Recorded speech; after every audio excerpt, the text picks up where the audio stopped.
ओम शांति। आज 8 सितंबर 2025 की साकार मधुर महावाक्य है। आज की मधुर महावाक्य में बाबा बोले, मीठे बच्चे, पुण्य आत्मा बनने के लिए जितना हो सके अच्छा कर्म करो, ऑलराउंडर बनो, दैवी गुण धारण करो। पुण्य आत्मा बनने के लिए जितना हो सके अच्छा कर्म करो, ऑलराउंडर बनो, दैवी गुण धारण करो। प्रश्न है, कौन सी मेहनत करने से तुम बच्चे पद्मा पदम पति बनते हो? उत्तर है, सबसे बड़ी मेहनत है क्रिमिनल आई को सिविल आई बनाना। आंखें ही बहुत धोखा देती है। आंखों को सिविल बनाने के लिए बाप ने युक्ति बतलाई है कि बच्चे आत्मिक दृष्टि से देखो, देह को नहीं देखो, मैं आत्मा हूँ, यह पक्का अभ्यास करो। तो बाबा ने आंखों को सिविल बनाने के लिए क्या युक्ति बतलाई कि बच्चे आत्मिक दृष्टि से देखो, देह को नहीं देखो, मैं आत्मा हूँ, यह अभ्यास पक्का करो। इसी मेहनत से तुम जन्म जन्मांतर के लिए पदमपति बन जाएंगे। आज का गीत है धीरज धर्मनुआ। ओम शांति। यह किसने कहा? शिव बाबा ने शरीर द्वारा कहा। कोई भी आत्मा शरीर बिगर बोल नहीं सकती। बाप भी शरीर में प्रवेश कर आत्माओं को समझाते हैं, बच्चे अभी तुम्हारा जिस्मानी कनेक्शन नहीं है, यह है रूहानी कनेक्शन। आत्मा को ज्ञान मिलता है परमपिता परमात्मा से। देहधारी जो भी है सब पढ़ रहे हैं। बाप को तो अपनी देह है नहीं, तो थोड़े टाइम के लिए इनका आधार लिया है। अब बाप कहते हैं अपने को आत्मा निश्चय कर बैठो। बेहद का बाप हम आत्माओं को समझाते हैं, उनके बगैर ऐसे कोई समझा न सके। आत्मा आत्मा को कैसे समझाएंगी? आत्माओं को समझाने वाला परमात्मा चाहिए, उनको कोई भी जानते नहीं। त्रिमूर्ति से भी शिव को उड़ा दिया है। ब्रह्मा द्वारा स्थापना कौन कराएंगे? ब्रह्मा तो नई दुनिया का रचयिता नहीं है। बेहद का बाप रचयिता सबका एक ही शिव बाबा है। ब्रह्मा भी सिर्फ अभी तुम्हारा बाप है, फिर नहीं होगा। वहाँ तो लौकिक बाप ही होता है। कलयुग तो होता है लौकिक और पारलौकिक। अभी संगम पर लौकिक, अलौकिक और पारलौकिक 3 बाप है। बाप कहते हैं सुखधाम में मुझे कोई याद ही नहीं करता। विश्व का मालिक बाप ने बनाया, फिर चिल्लाएंगे क्यों? वहाँ और कोई खंड नहीं होता, सिर्फ सूर्यवंशी ही होते हैं। तो कहाँ बाबा बोल रहे हैं? सुखधाम में, है ना। बाबा क्या बोले कि सुखधाम में मुझे कोई याद नहीं करता। विश्व का मालिक बाप ने बनाया, फिर चिल्लाएंगे क्यों? वहाँ और कोई खंड नहीं होते, सिर्फ सूर्यवंशी होते हैं। चंद्रवंशी भी बाद में आते हैं। अब बाप कहते हैं बच्चे धीरज धरो, बाकी थोड़े दिन हैं, पुरुषार्थ अच्छी रीति करो, दैवी गुण धारण नहीं करेंगे तो पद भी भ्रष्ट हो जाएगा। यह बहुत बड़ी लॉटरी है। बैरिस्टर, सर्जन आदि बनना भी लॉटरी है ना। बहुत पैसा कमाते हैं, बहुतों पर हुक्म चलाते हैं। जो अच्छी रीति पढ़ते पढ़ाते हैं वो उच्च पद पाएंगे। बाप को याद करने से विकर्म विनाश होंगे। बाप को भी घड़ी घड़ी भूल जाते हैं। माया याद भुला देती है, ज्ञान नहीं भुलाती। बाप कहते भी कि अपनी उन्नति करनी है तो चार्ट रखो। सारे दिन में कोई पाप कर्म तो नहीं किया, नहीं तो 100 गुना पाप बन जाएगा। यज्ञ की संभाल करने वाले बैठे हैं, उनकी राय से करो। कहते भी हैं जो खिलाओ जहाँ बिठाओ, तो बाकी और आशाएं छोड़ देनी है, नहीं तो पाप बनता जाएगा। आत्मा पवित्र कैसे बनेगी? यज्ञ में कोई भी पाप का काम नहीं करना है। यहाँ तुम पुण्य आत्मा बनते हो। चोरी चकारी आदि करना पाप है ना, माया की प्रवेशता है ना। न योग में रह सकते, न ज्ञान की धारणा करते हैं। अपने दिल से पूछना चाहिए, हम अगर अंधों की लाठी ना बने तो क्या ठहरे? अंधे ही कहेंगे ना। इस समय के लिए ही गाया हुआ है धृतराष्ट्र के बच्चे, वह है रावण के बच्चे। तुम हो संगम पर, रामराज में फिर सुख पाने वाले हो। परमपिता परमात्मा कैसे सुख देते हैं, किसी के बुद्धि में नहीं आता। तो बाबा क्या बोले, देखिए कितनी सूक्ष्म, कितनी गूढ़ी बातें बोले हैं बाबा कि यज्ञ में कोई भी पाप का काम नहीं करना। यहाँ तुम पुण्य आत्मा बनते हो। चोरी चकारी आदि करना पाप है, न माया की प्रवेशता है, न योग में रह सकते हैं, न ज्ञान की धारणा करते हैं। अपनी दिल से पूछना चाहिए, हम अगर अंधों की लाठी ना बने तो क्या ठहरे? अंधे ही न कहें। इस समय के लिए गाया हुआ है ना। देखिए कितनी सूक्ष्म बातें बाबा बोल रहे हैं कि इस समय के लिए गाया हुआ है। धृतराष्ट्र के बच्चे, वह है रावण राज्य में। तुम हो संगम पर, राम राज्य में फिर सुख पाने वाले हो। परमपिता परमात्मा कैसे सुख देते हैं किसी के बुद्धि में नहीं आता। कितनी भी अच्छी रीति समझाओ फिर भी बुद्धि में नहीं बैठता। अपने को जब आत्मा समझे तब परमात्मा का ज्ञान भी समझ सके। आत्मा ही जैसे पुरुषार्थ करती है ऐसे बनती है। आत्मा ही जैसा पुरुषार्थ करती है ऐसा बनती है। गायन भी है अंत काल में जो स्त्री सिमरे। बाप कहते हैं जो मुझे याद करेंगे तो मेरे को पाएंगे, नहीं तो बहुत बहुत सजाए खाकर आएंगे। सतयुग में भी नहीं, त्रेता के भी पिछाड़े में आएंगे। सतयुग त्रेता को कहा जाता है ब्रह्मा का दिन। एक ब्रह्मा तो नहीं होगा, ब्रह्मा के तो बहुत बच्चे हैं ना। ब्राह्मणों का दिन फिर ब्राह्मणों की रात। अभी बाप आए हैं रात से दिन बनाने। ब्राह्मणों के दिन में जाने के लिए तैयारी करते हैं। ब्राह्मण ही दिन में जाने के लिए तैयारी करते हैं। बाप जितना समझाते हैं दैवी धर्म की स्थापना तो जरूर होनी ही है। कलयुग का विनाश भी जरूर होना है। जिनको कुछ भी अंदर में संशय होगा तो वह भाग जाएंगे। पहले निश्चय फिर संशय हो जाता है। यहाँ से मरकर फिर पुरानी दुनिया में जाकर जन्म लेते हैं। विनश्यन्ति हो जाते हैं। बाप की श्रीमत पर तो चलना पड़े ना। पॉइंट तो बहुत अच्छी अच्छी बच्चों को देते रहते हैं। पहले पहले तो समझाओ कि तुम आत्मा हो, देह नहीं, नहीं तो लॉटरी सारी गुम हो जाएगी। भल वहाँ राजा अथवा प्रजा सब सुखी रहते हैं, फिर भी पुरुषार्थ तो उच्च पद पाने का करना है ना। ऐसा नहीं कि सुखधाम में तो जाएंगे ना, नहीं, उच्च पद पाना है, राजा बनने के लिए आए हो। ऐसे सयाने भी चाहिए। बाप की सर्विस करनी चाहिए। रूहानी सर्विस नहीं तो स्थूल सर्विस भी है। कहाँ मिल्स भी आपस में क्लास चलाते रहते हैं। एक बहन बीच बीच में जाकर क्लास कराती है। झाड़ धीरे धीरे वृद्धि को पाता है ना।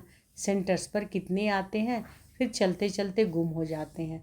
विकार में गिरने से फिर सेंटर्स पर भी आने में लज्जा आती है, ढीले पड़ जाते हैं।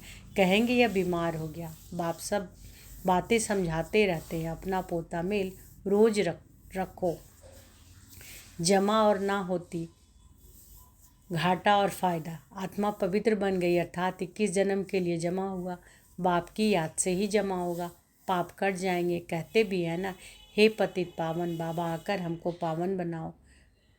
ऐसे थोड़े ही कहते हैं कि विश्व का मालिक आकर बनाओ। नहीं, यह तुम बच्चे ही जानते हो। मुक्ति और जीवन मुक्ति दोनों है पावन धाम।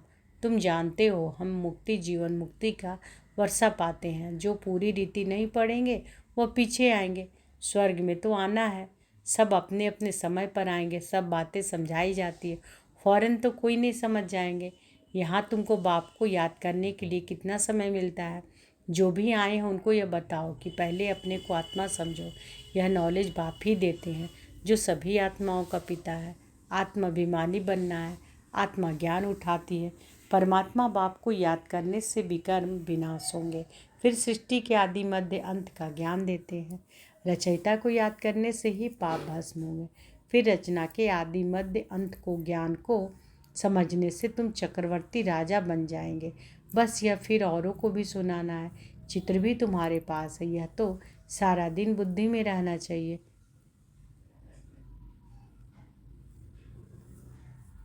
तुम स्टूडेंट भी हो ना, बहुत गृहस्थी भी स्टूडेंट होते हैं। तुमको भी गृहस्थ व्यवहार में रहते कमल फूल समान बनना है।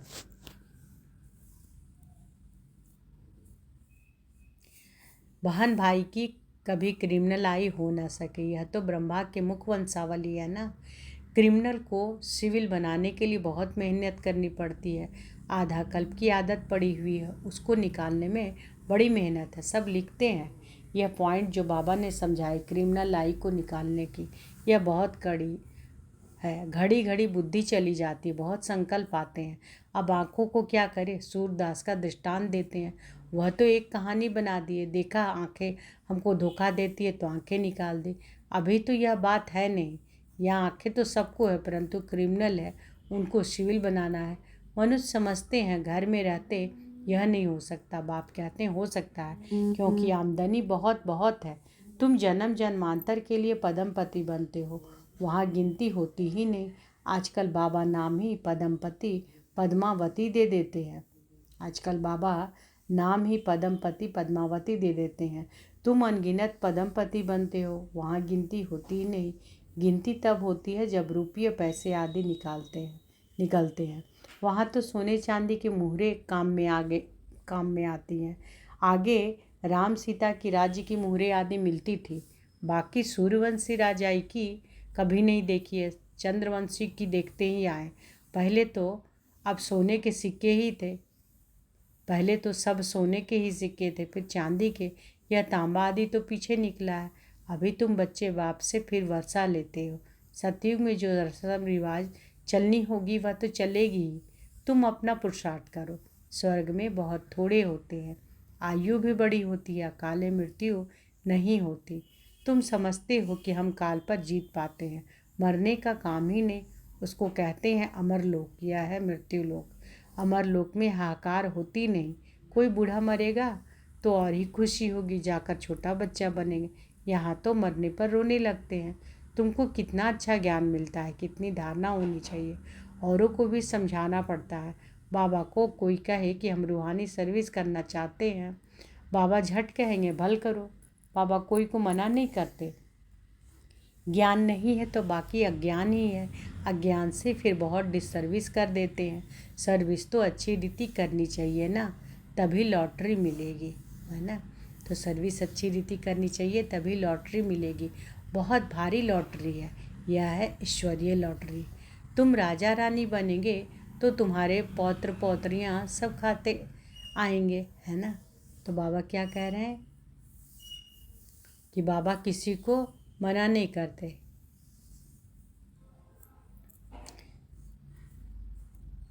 बाबा कोई कहे कि हम रूहानी सर्विस करना चाहते, बाबा क्या झट से कहेंगे भल करो। बाबा कोई को मना नहीं करते। ज्ञान नहीं है तो बाकी अज्ञान ही है। अज्ञान से फिर बहुत सर्विस कर देते हैं। सर्विस तो अच्छी रीति करना चाहिए ना, तभी लॉटरी मिलेगी। बहुत भारी लॉटरी, और यह है ईश्वरीय लॉटरी, है ना। तुम राजा रानी बनेंगे तो तुम्हारे पौत्र पौत्रियाँ सब खाते आएंगे। यहाँ तो हर एक अपने कर्मों के अनुसार फल पाते हैं। यहाँ तो हर एक अपने कर्मों के अनुसार फल पाते हैं। कोई बहुत धन दान करते हैं तो राजा बनते हैं। तो बाप बच्चों को सब कुछ समझाते हैं। अच्छी रीति समझकर और धारणा करनी है, सर्विस भी करनी है। सैकड़ों की सर्विस होती है। कहाँ कहाँ भक्ति भाव वाले बहुत अच्छे होते हैं। बहुत भक्ति की होगी तभी ज्ञान में भी जचेगा। चेहरे से भी मालूम पड़ता है। सुनने से खुश होते रहेंगे। जो नहीं समझेंगे तो वह इधर उधर देखते रहेंगे या आंखें मूंद करके बैठेंगे। बाबा सब देखते हैं, किसी को सिखलाते नहीं। तो गोया समझते कुछ नहीं, एक कान से सुन दूसरे से निकाल देते हैं। अभी यह समय है बेहद के बाप से बेहद का वर्षा लेने का। जितना लेंगे जन्म जन्मांतर कल्प कल्पांतर मिलेगा, नहीं तो फिर पीछे बहुत पछताएंगे। फिर सबको साक्षात्कार होगा, हमने पूरा पढ़ा नहीं इसलिए पदवी नहीं पा सकेंगे, बाकी क्या जाकर बनेंगे। नौकर चाकर साधारण प्रजा, यह राजधानी स्थापन हो रही है। जैसा जैसा करते हैं उस अनुसार फल मिलता है। नई दुनिया के लिए सिर्फ तुम ही पुरुषार्थ करते हो। मनुष्य दान पुण्य करते हैं, वह भी इस दुनिया के लिए। यह तो कॉमन बात है। हम अच्छा काम करते हैं तो उसका दूसरे जन्म में अच्छा फल मिलेगा। तुम्हारी तो है 21 जन्म की बात। जितना हो सके अच्छा कर्म करो, ऑलराउंडर बनो। नंबर 1 पहले ज्ञानी तू आत्मा और योगी तू आत्मा चाहिए, ज्ञानी भी चाहिए। भाषण के लिए महारथियों को बुलाते हैं ना, जो सब प्रकार की सर्विस करते हैं, तो पुण्य तो होता ही है। सब्जेक्ट्स है ना, योग में रहकर कोई भी काम करे तो अच्छे मार्क्स मिल सकते हैं। अपनी दिल से पूछना चाहिए, हम सर्विस करते हैं या सिर्फ खाते हैं सोते हैं। यहाँ तो पढ़ाई है और कोई बात नहीं है। तुम मनुष्य से देवता, नर से नारायण बनते हो। अमर कथा तीजरी की कथा है ही यही एक। अमर कथा तीजरी की कथा है यही एक। मनुष्य तो सब झूठी कथाएं जाकर सुनते हैं। तीसरा नेत्र तो सिवाय बाप के कोई दे न सके। अभी तुमको तीसरा नेत्र मिला है, जिससे तुम सृष्टि के आदि मध्य अंत को जानते हो। इस पढ़ाई में कुमार कुमारियों को बहुत तीखा जाना चाहिए। चित्र भी है। कोई से पूछना चाहिए कि गीता का भगवान कौन है। मुख्य बात ही है, भगवान तो एक ही होता है, जिससे वर्षा मिलता है मुक्ति धाम का। हम वहाँ रहने वाले हैं, यहाँ आए हैं पाठ बजाने। अब पावन कैसे बने? पतित पावन तो एक ही बाप है। आगे चलकर तुम बच्चों की अवस्था भी बहुत अच्छी हो जाएगी। बाप किस्म किस्म से समझाने देते रहते हैं। एक तो बाप को याद करना है तो जन्म जन्मांतर के पाप मिट जाएंगे। अपने दिल से पूछना है कि हम कितना याद करते हैं। चार्ट रखना अच्छा है। अपनी उन्नति करो, अपने ऊपर रहम कर अपनी चलन देखते रहो। अगर हम भूल करते रहेंगे तो रजिस्टर खराब हो जाएगा। इसमें दैवी चलन होनी चाहिए। गायन भी है ना कि जो खिलाएंगे, जहाँ बिठाएंगे, जो डायरेक्शन देंगे वह करेंगे। डायरेक्शन तो जरूर तन द्वारा देंगे ना। गेटवे टू स्वर्ग, यह अक्षर अच्छा है, यह द्वार है स्वर्ग जाने का। अच्छा, मीठे मीठे सिकिल दे बच्चों प्रति माता पिता बाप दादा का याद प्यार और गुड मॉर्निंग। रूहानी बाप की रूहानी बच्चों को नमस्ते। हम रूहानी बच्चों की रूहानी माता पिता बाप दादा को याद प्यार गुड मॉर्निंग और नमस्ते नमस्ते नमस्ते। शुक्रिया बाबा, शुक्रिया।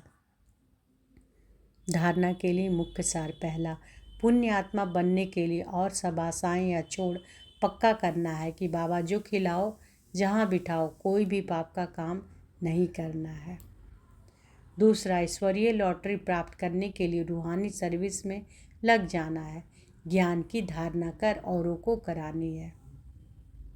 अच्छी मार्क्स लेने के लिए कोई भी कर्म याद में रहकर करना है। तो ईश्वरीय लॉटरी क्या है? ईश्वरीय लॉटरी प्राप्त करने के लिए क्या बाबा बोलते हैं? रूहानी सर्विस में लग जाना, ज्ञान की धारणा कर औरों को करानी है। अच्छी मार्क्स लेने के लिए कोई भी कर्म याद में रहकर करना है। आज बाबा ने वरदान दिया तो अनुभव करे। बाबा का वरद हस्त हमारे सिर पर है। बाबा ने ये वरदान दिया, माया और प्रकृति को दासी बनाने वाले सदा स्नेही भव। माया और प्रकृति को दासी बनाने वाले सदा स्नेही भव। जो बच्चे सदा स्नेही हैं वह लवलीन होने के कारण मेहनत और मुश्किल से सदा बचे रहते हैं। उन्हों के आगे प्रकृति और माया दोनों अभी से दासी बन जाती, अर्थात सदा स्नेही आत्मा मालिक बन जाती तो प्रकृति माया की हिम्मत नहीं। जो सदा स्नेही का समय व संकल्प अपने तरफ लगावे, उनका हर समय हर संकल्प है ही बाप की याद और सेवा के प्रति। स्नेही आत्माओं की स्थिति का गायन है। तो स्नेही आत्माएं कैसी होती हैं? उनका हर समय हर संकल्प क्या होता है? बाप की याद और सेवा के प्रति। स्नेही आत्माओं की स्थिति का गायन है, एक बाप दूसरा न कोई, बाप ही संसार है। वे संकल्प से भी अधीन नहीं हो सकते, है ना। स्लोगन है, नॉलेजफुल बनो तो समस्याएं भी मनोरंजन का खेल अनुभव होगी। नॉलेजफुल बनो तो समस्याएं भी मनोरंजन का खेल अनुभव होंगी। आज के अव्यक्त इशारे हैं। अब लगन की अग्नि को प्रज्वलित कर योग को ज्वाला रूप बनाओ।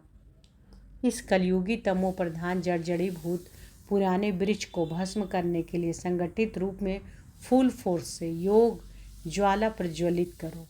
लेकिन ऐसी ज्वाला स्वरूप की याद तब रहेगी जब याद की लिंक सदा जुटा रहेगा। अगर बार बार लिंक टूटता है तो उस जोड़ने के समय भी लगता है, तो उसे जोड़ने में भी समय लगता है, मेहनत भी लगती है और शक्तिशाली के बजाय कमज़ोर हो जाते हो। तो आज की मधुर महावाक्य में बाबा क्या बोले कि पुण्य आत्मा बनने के लिए जितना हो सके अच्छा कर्म करो, ऑलराउंडर बनो, दैवी गुण धारण करो। अच्छा, शुक्रिया बाबा, शुक्रिया। ओम शांति।